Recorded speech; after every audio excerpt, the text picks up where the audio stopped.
Well, Gary, it's a defeat here at Stair Park, but ends our chance to get in the playoffs. How are you feeling after that?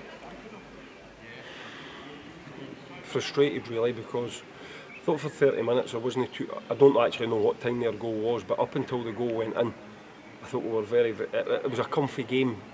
We didn't really look in too much trouble. Neither keepers had really been tested, and then we gave away a really bad goal. It's uncharacteristic of Ross to lose the ball, and they got a goal out of nothing really. It's our throw-in and they score within 10 seconds. So 1-0 down, and then that was the disappointing thing, that there wasn't really a reaction if you're going 1-0 down for the remainder of the game. Whether we tried to change formation, personnel, and then we lost an even worse goal for the second goal. So over the last 4 or 5 games, we've got back into bad habits of conceding really, really poor goals, and it's affected the players' confidence, and we've went on a really bad run at the worst time of the season.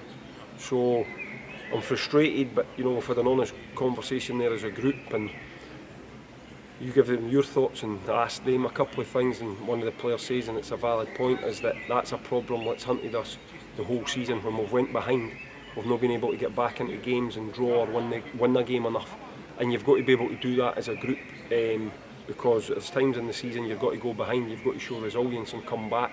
And today, unfortunately, first 30 minutes fine, okay, no got a problem with it, wasn't much in the game, but the remainder of the game, I thought I didn't see the reaction that I wanted, and that hurts, because normally the teams that I set up are at it, we're always in games, there's a fight about us, but I didn't really see that for the last 60 minutes. So listen, that's up to me to change things about. I got the job for a reason.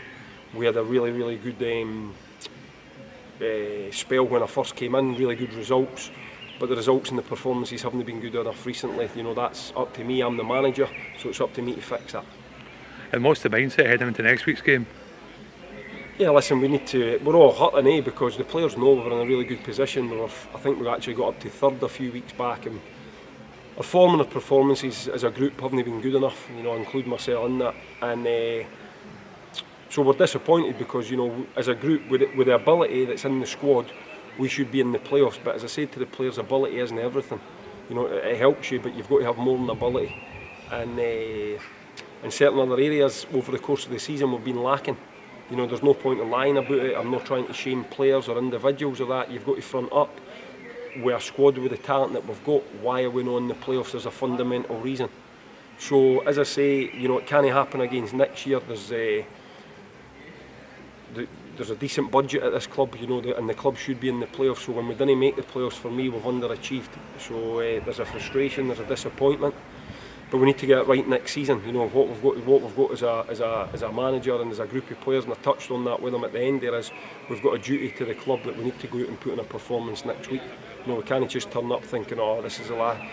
But now it's raw. I'm said that to the players, that it hurts me a lot when my team didn't play. Listen, it hurts when you get beat, but when you didn't really see that reaction, that fight, that spark when you fall behind, I can't have that. So I need to fix that, and that's what I'm going to do over the summer. I'm going to fix it. Cheers, Gary. Cheers.